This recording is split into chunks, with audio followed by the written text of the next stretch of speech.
ತಿಂಗಳಿಗೆ ಖರ್ಚಿದೆ, 1,00,000 ಹೇಗೆ ನೀವು ಮಾಡ್ತೀರಾ? ಇದು ರಿಯಲ್ ಡೆಟ್ ಟ್ರ್ಯಾಪ್, ಸಾಲದ ಸುಳಿ. ಆದಾಯಕ್ಕೆ ಮೀರಿದ ಖರ್ಚು, ಅದೇ ಸಾಲದ ಸುಳಿ. ಹೇಗೆ ಸಾಧ್ಯ? ಸೊ ಅದು ಹೆಂಗೆ ಸುಳಿ ಅನ್ನೋದಕ್ಕೆ ಒಂದು ಉದಾಹರಣೆ ಕೊಡ್ತೀನಿ. ಹಿಂಗಾಗೋಗಿದೆ. ಇವ್ನು ಯಾರೋ ಸಿಕ್ಕಾಪಟ್ಟೆ ಹಿಂಸೆ ಮಾಡ್ದಂತ ಇನ್ನೊಂದು 25,000 50,000 ಸಾಲ ತಗೊಂಡು ಇವ್ನು ಸುಮ್ಮನೆ ಆಗುತ್ತಾರೆ.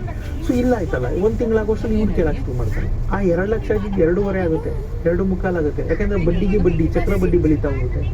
ಅದು ಹೆಂಗೆ ಸುಳಿ ಅಂದ್ರೆ ಕೊರಳಿಗೆ ಸುಟ್ಕೊಂಡ್ಬಿಡ್ತದೆ, ನೇಣಿನ ಕುಣಿಕೆ ಆಗ್ಬಿಡುತ್ತೆ. ಸೊ ಇದು ಈಚೆ ಬರೋಕ್ಕೆ ಏನು ಮಾಡಬೇಕು ಅಂತ ನೀವು ಕೇಳಿದ್ರಿ.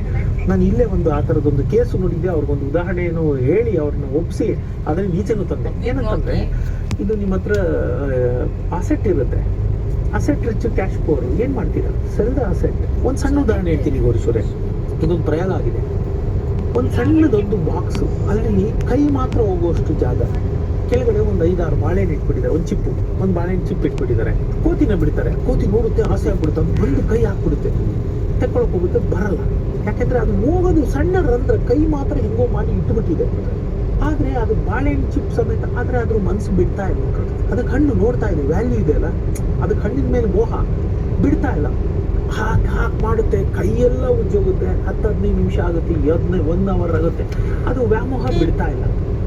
ಅದು ಬಿಟ್ಬಿಡ್ಬೇಕು, ಲೆಟ್ ಗೋ. ನೀವು ಅದನ್ನ ಬಿಟ್ಟರೆ ಗೊತ್ತಾಗುತ್ತಲ್ಲ, ಎಷ್ಟೊತ್ತಂತ ಇಟ್ಕೋತೀರಿ. ಆದರೆ ಅದು ಕೋತಿ, ಅದಕ್ಕೆ ನಮ್ಮಷ್ಟು ಚಿಂತನ ಶಕ್ತಿ ಇಲ್ಲ, ಮಾಡ್ತಾನೆ ಇದೆ.